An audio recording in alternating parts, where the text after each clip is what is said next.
Good evening and welcome to Abona, the 103.5 FM news update. Today is Wednesday, the 11th day of January 2023, and the time is a minute past the hour of 6. Martin Ifan Shuku Ekeze is my name. The headlines.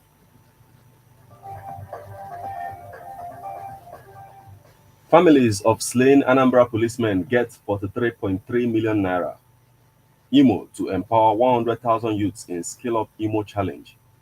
Hoodlum skill woman, 3 others with AK-47 in Anambra. Delta 2023, Okowa, Oborowore, set for Etiop East campaign rally. Federal government commissions internal rehabilitated roads in UNEC, Enugu. India's Citizen Corps hand CCTV footage to the police. Now, the details.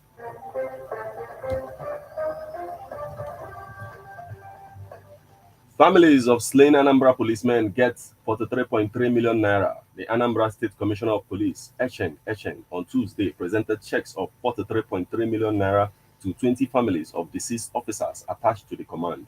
Echeng, while presenting the checks, said the gesture was an initiative of the Inspector General of Police, Osman Baba's Family Welfare Insurance Scheme. Aids are given succor to the families of police officers who died in active service. This was contained in a statement made available to the journalists by the state police spokesman, Tochukwu Ikenga, on Tuesday. The Commissioner of Police, while presenting the checks to the beneficiaries, thanked the Inspector General of Police for his relentless efforts towards ensuring a good welfare package for personnel of the force. He urged the beneficiaries to use the money wisely while by investing in a profitable venture that will in turn ameliorate the needs of dependents left behind. The gesture is aimed at spurring officers to greatness while discharging their statutory duties with the assurance that their welfare is of paramount importance to the administration of the force. The families thanked the Inspector General of Police and pledged to make good use of the money. Imo to empower 100,000 youths in Skill Up Imo Challenge. The Imo state government says it will empower 100,000 youths to its Skill Up Challenge. The state government said this in a statement on Tuesday. It was said the youths will be trained in advanced level digital skills in computer appreciation, device repairs and maintenance, content creation, web design and development, Internet of Things, IoT, machine learning, ML, artificial intelligence, AI, big data analytics, cybersecurity, among others. According to the statement, the competition, which is a sub-initiative of the Skill Up Imo project set up in 2022, is aimed at empowering youths with cutting-edge digital skills that will keep them relevant in the 21st century. It added that the Skill Up Imo challenge will help to propel digital innovation and ideas among students in the state, adding that winners will be awarded cash prizes each week as a concrete demonstration of its pioneer status of being the first state in Nigeria to align its digital economy policy direction with that of the federal government. The Imo State has introduced a weekly youth competition to ignite and unlock students' digital literacy ingenuity and innovation in the state, the statement said.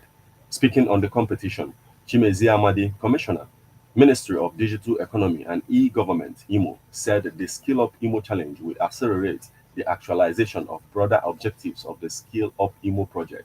The broader objectives, according to Amadi, are to train 300,000 Imolites over the next 3 years, with 100,000 trained each year, connect 60% of the graduates to high-paying jobs, as well as empower 40% of the graduates to be their bosses, becoming tech entrepreneurs and launching their own companies, among others.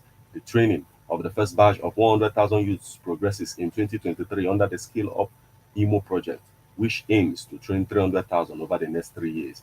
The sub-initiative Skill Up Emo Challenge has been created to sustain the interest of the youth and boost excitement in the digital skill acquisition program, Amadi added.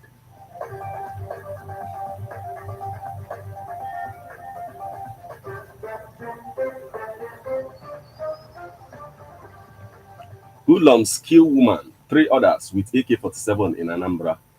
Four persons, including a woman, were on Tuesday killed by hoodlums in Eziane, in Ihiala local government area of Anambra State.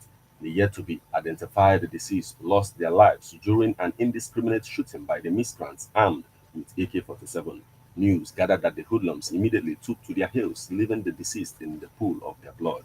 Confirming the incident, police spokesperson Tochukwu Kinga said the unidentified lifeless bodies were recovered during police military operations in the area. He said the bodies that have been deposited in the morgue said police military operations have been intensified in Ihiala and its neighboring town as operatives responded to a distress call in the early hours of Tuesday, 10th January 2023 at Nzomiwu Street, Eziane, Ihiala. Recovered yet unidentified lifeless bodies, three males and one female at the scene. Preliminary information reveals that the criminal elements armed with AK-47 started shooting indiscriminately and unprovoked. Unfortunately, bullets hit four unarmed civil populace. The bodies have been deposited to the morgue, he said.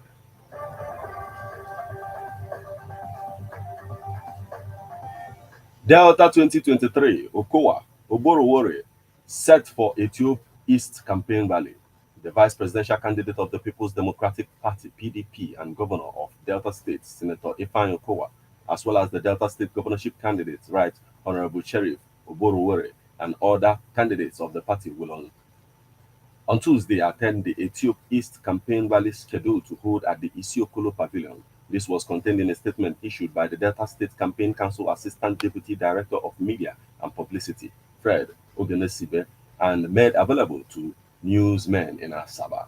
The Delta PDP Campaign Council spokesperson said the rally will showcase the political mobilization strength of the 11 wards in the local government in appreciation of Governor Kowa's good governance in the state and for the numerous quality projects executed in Ethiopia East State constituency in the past 7.5 years and counting. Ogenesibe, who is also the executive assistant on communications to Governor Okowa, assured that Ethiopia East will deliver all PDP candidates on the agreed 5 over 5 voting arrangements, noting that opposition parties do not have the political structures to win elections in the local government. He urged all PDP supporters and party faithfuls to come out in large numbers to welcome Okowa, Oborowore, and his running mate, Monde Onyeme, and all candidates of the party to Ethiopia East. According to Fred Ogenesibe, there shall be a stylistic display of the rich cultural heritage of Ethiopia East communities to entertain guests at the rally, among other activities lined up for the rally, he stated.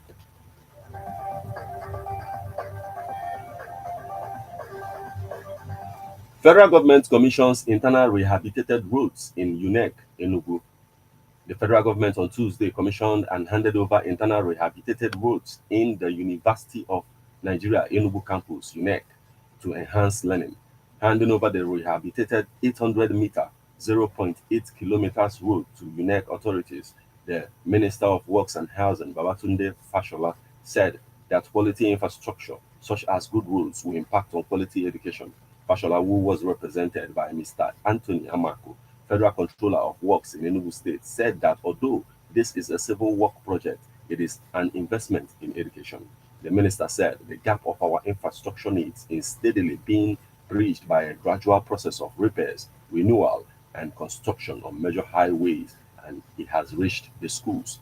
It is undebate, it is undebatable that quality of education will be impacted by the quality of infrastructure and the learning environment, and those who doubt it should simply listen to some of the feedback from students in the schools where this type of intervention has taken place, he said. We have successfully intervened in 64 internal road projects in various federal tertiary institutions and handed over a total of 46 as at March 2022, and we have another 18 ready to be handed over, while we are currently attending to 19 roads in similar institutions across the country, making a total of 83. According to him, this is consistent with our progressive ideal of improving the human condition and process that continues here today as we hand over this one in University of Nigeria Enugu campus, UNIC, as a critical intervention to support education. During the construction, over 100 people were employed in the process, contributing to job creation initiatives of the government, and it is hoped that the school will now ensure that this asset is used properly and not abused, he added. Receiving the rehabilitated roads, the Deputy Vice Chancellor of the University, Professor Edith Nwosu, commended the Minister and the Federal Controller of Works for the intervention, which had helped to improve quality of learning and beauty of institution. Nwosu, who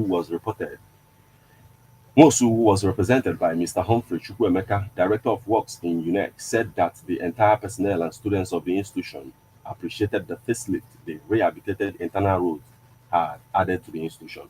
One of the roads cut across the major faculties of the institution, and it is used by up to 80% of both students and staff of the institution.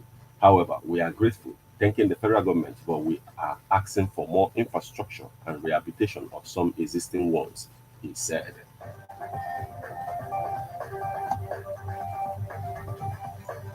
Now we move over to the foreign scene. Indian citizen cops hand CCTV footage to the police. Mumbai, one evening last month on a desolate back street in the Indian city of Indore, robbers held up a motorcyclist, threatened him at knife point, and made off with the takings he was carrying to his bus. Solving such crimes is often tricky, but with the help of footage from private CCTV cameras in the area, police were able to track down the culprits and recover the stolen 1 million rupees, $16,300 within hours. They used Citizen Eye, a feature on the mobile app Citizen COP that allows cities residents who have CCTV cameras watching over their homes or businesses to give police access to the footage to help solve crimes. The app, developed by the City COP Foundation, is in use in Madhya Pradesh state, where Indore is located, as well as the states of Uttar Pradesh and several cities. In Indore alone, it gives police access to about 100,000 CCTV cameras, said the city police commissioner. CCTV camera footage is very important in solving crimes, but there are many areas where there are no public CCTVs, which means it takes much longer for police to investigate crimes and apprehend criminals, Mr. Mishra said. Hailing the app's role in solving the street robbery last month, the incident was one of the biggest, quickest crackdowns, and it was possible because of this app, he said.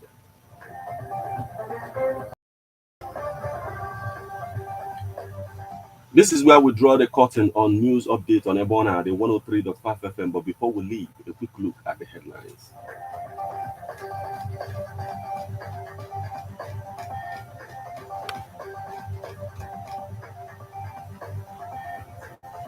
Families of slain Anambra policemen get 43.3 million naira.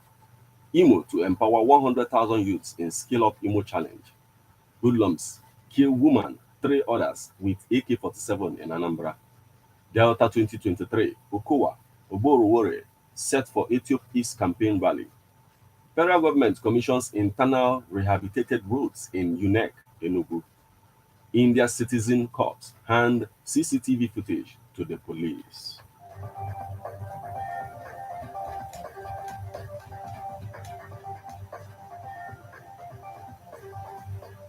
You listen to Ebona, the 103.5 FM News Update. News produced and read by Martin Ifanshuku Ekeze. Thank you for listening to Ebona, the 103.5 FM News Update.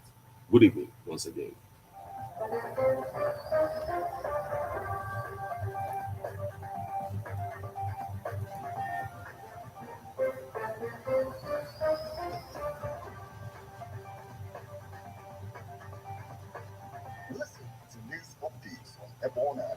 So please subscribe, all right?